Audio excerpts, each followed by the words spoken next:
Welcome to another chapter of animal tissues. No, not this type of tissue actually. Imagine if your body was a huge company.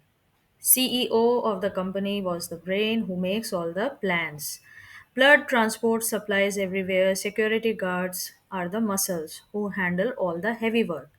And the walls and partitions are the epithelial tissues who keep everything in order. But what would happen if the employees didn't know their role? Simply a very confusing situation. Bones might try to pump blood, or muscles might attempt to think, and your brain could try to protect you from bacteria, which would be a great disaster. Here, the brain is thinking how to protect the body against the bacteria, but actually not thinking. So let's dive in and meet these hardworking employees of your body, the epithelial, connective, muscular, and nervous tissues. What are epithelial cells? Epithelial cells are the cells that make up the epithelial tissue. They form a covering or lining on the surfaces of the body and all the organs, mostly. Found on the outer surface, that is the skin and inner lining of the organs like mouth, stomach, and lungs, and blood vessels. I have already discussed in detail in previous video. Epithelial cells are classified by shape as squamous, cuboidal, or columnar, and by the number of layers, simple stratified or pseudo stratified, which determines their function, such as protection, secretion, absorption, and diffusion. So, there are two types of classification for the epithelial cells. One is based by the shape, and the other is based by the number of layers these cells are forming. Squamous epithelium, flat layer of cells, cuboidal, the cells are resembling that of cube, and columnar, the cells are resembling that of a pillar, and they are arranged side by side. I have discussed in the previous video about the epithelial tissues in detail and the squamous epithelium also, so you can check it out there. It is available. Now let's come to columnar epithelium. These are tall column-like cells that are longer than they are wide.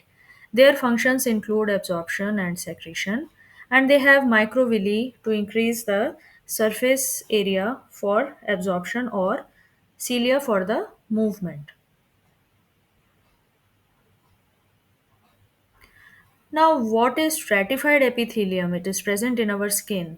While the skeleton is thinking where its skin went, we should look into stratified epithelium. It is the type of epithelial tissues made up of two or more layers of cell. The cells in the deepest layer are attached to the basement membrane, which is lying over the connective tissue.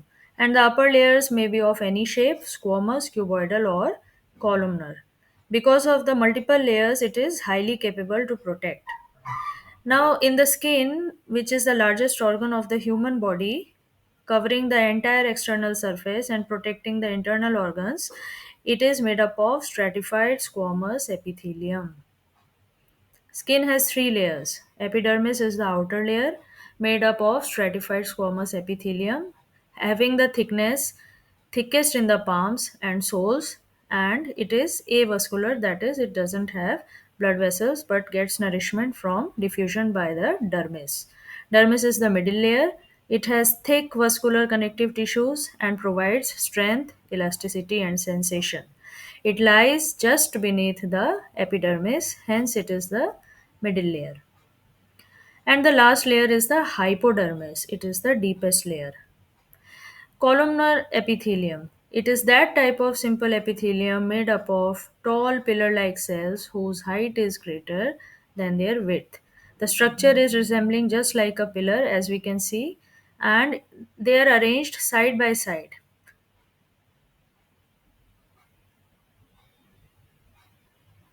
It is found in the stomach, small intestine, and gallbladder, helps in the function of absorption and secretion. And when specialized, they have microvilli on the free end in the case of gallbladder and small intestine. These are specific specializations. Ciliated columnar tissues. The structure consists of tall columnar shaped cells arranged appears as multi-layered but because the nuclei are at different heights, but the cells do touch the basement membrane and they have goblets also. The lungs and most of the respiratory tract are lined by special modified columnar epithelium called pseudostratified ciliated columnar epithelium. Ciliated epithelial cells in the lungs, they act as tiny brooms. They have hair-like projections and they move in wave-like motion to sweep out the dust and the germs. Unwanted particles get pushed towards the throat where they can be coughed out or swallowed. Goblet cells. These are specialized epithelial cells only. They resemble cup like a cup and their main function is to keep the tissues moist and protect them by secreting mucus. Now, one thing to keep in mind is that the alveoli, where the exchange of gases actually takes place in the lungs, is lined not by the columnar epithelium. Instead, it is lined by the simple squamous epithelium, a very thin layer for rapid diffusion. Then comes cuboidal epithelium. As the name suggests, it is a type of simple epithelium made up of cube like cells, where height is equal to width. Structure consists of single layer of cuboidal cells and the nucleus is large and spherical and they also rest on basement membrane. The cells are resting on basement membrane. They can be specialized with microvilli also in many cases.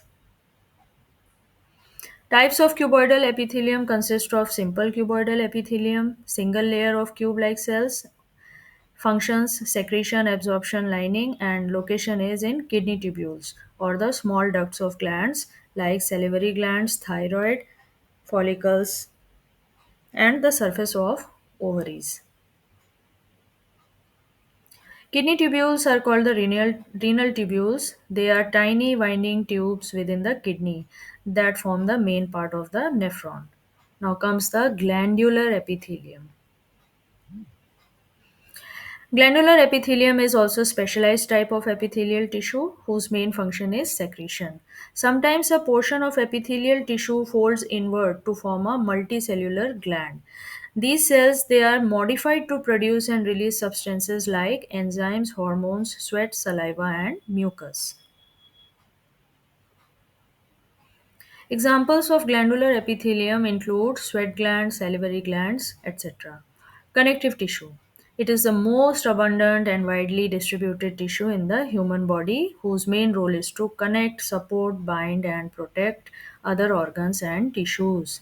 These are fewer and scattered and they have large amount of intercellular matrix between them. They are rich in fibers. Usually vascular, they have blood supply.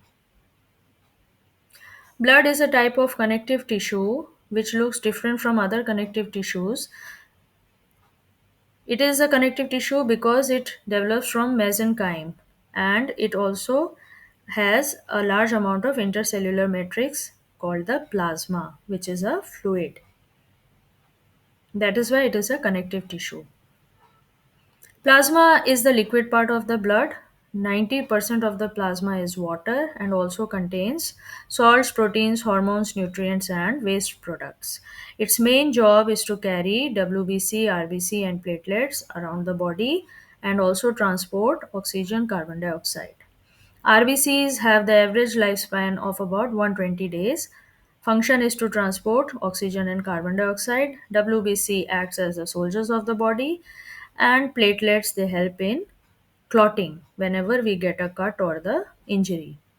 RBCs are oxygen carriers, WBCs are bodyguards, and platelets are the bandages. What are ligaments?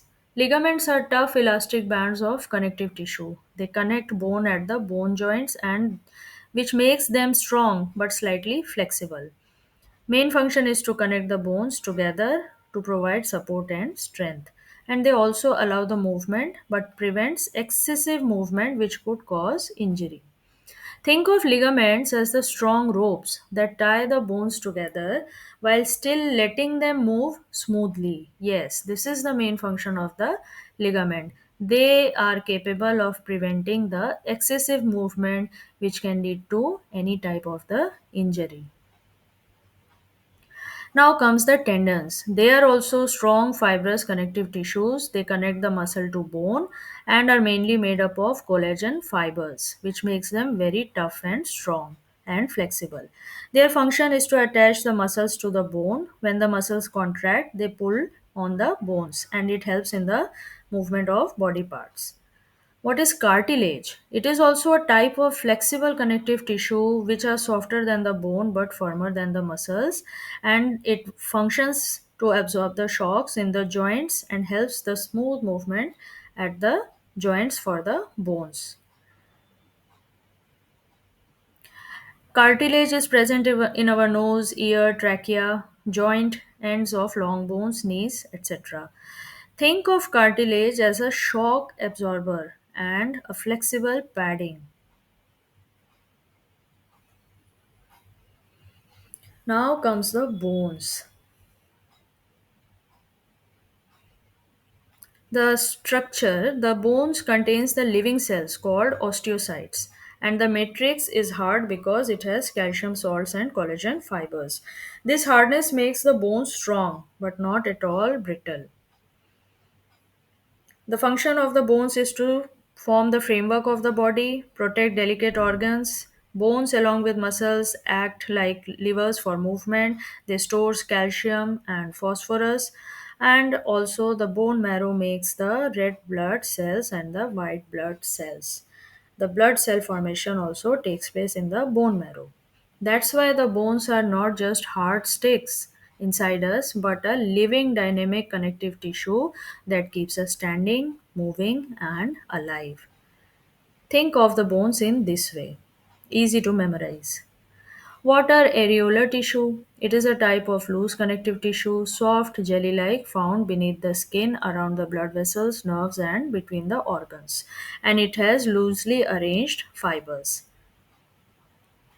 The function of the tissue is to bind organs together, hold them in place, fills the space between the organs as if it is a packing material, and to provide support and flexibility at the same time. What is adipose tissue? It is a type of loose connective tissue. It is made up of fat storing cells called adipocytes and found mostly under the skin, around the kidneys, heart, and inside the bones. The yellow substance inside the bones, that is the adipose tissue. Its main function is to store the fat. And the storage of the fat provides the body's energy reserve, insulates the body and protects the organs, and also shapes the body. Helps in maintaining the body temperature, as we know that the body keeps warm by burning of the fat. Now comes the muscular tissues.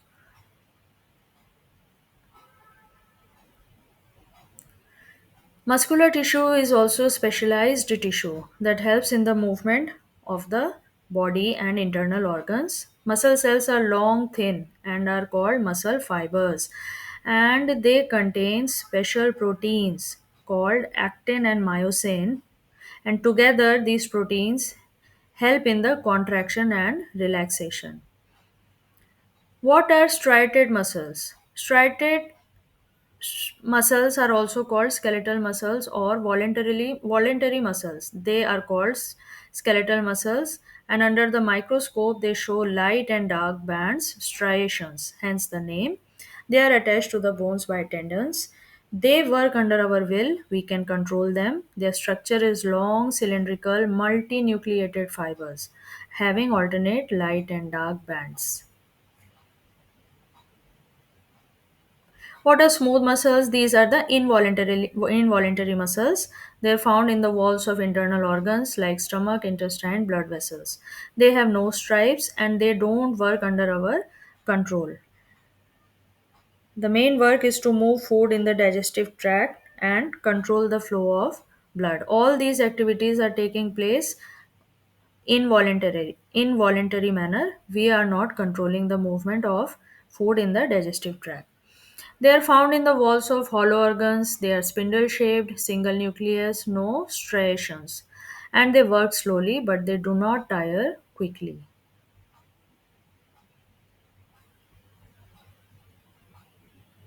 What are cardiac muscles? Cardiac muscles are the special type of involuntary striated muscle found only in the walls of the heart. They are responsible for the continuous pumping of blood throughout the whole body.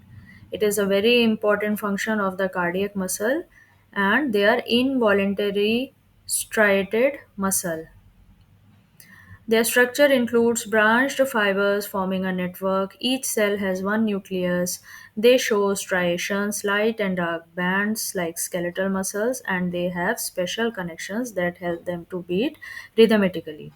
They work non-stop, rhythmic, and tireless, pumps blood continuously throughout the body, maintain the rhythmic heartbeat without fatigue, and they provide strength and endurance to the body to perform all the activities, daily activities. That's why we can feel the rhythm of the heartbeat. Cardiac muscles are the never tiring engines of the body, beating about 1 lakh times a day without rest to keep us alive. That's a lot of work. Now comes the nervous muscles. You can also think of them as the Wi Fi system of the body, an appropriate name for the nervous muscles. The nervous tissue is the control and communication tissue of the body. It forms the brain, spinal cord, and the nerves. And the basic unit of the nervous tissue is called the neurons. So, nervous tissue is responsible for any type of communication in the body. Now, neuron structure consists of three parts: cell body cyton, which contains the nucleus and cytoplasm; dendrites, which contains the short branched fibers that receive signal; and axon, the long fiber that carries the message away from the cell body. Together, these form a vast network to transmit different types of communicative signals. Function of the nervous tissue is to receive the stimuli from inside and outside the body, transmit impulses rapidly in the form of electrical signals, coordinate activities of muscles, glands, and organs together, control the reflexes, store memory, thoughts, and learning. And examples of the nervous tissue is the presence of the nervous tissue in the brain, spinal cord, which controls the reflex actions and communication along with the help of brain. Now, what is a nerve impulse? A nerve impulse is the electrical signal that travels along a neuron. Yes, neuron is the path through which the electrical signal travels. It is the way our nervous system communicates, like sending a message through the electric wire. The main function of the nerve impulse is to transmit information quickly from one part of the body to another so that the body can respond to the changes appropriately. And this function takes takes very less time so the body can respond in time. Please comment for more important question and answers and do subscribe if you like this video.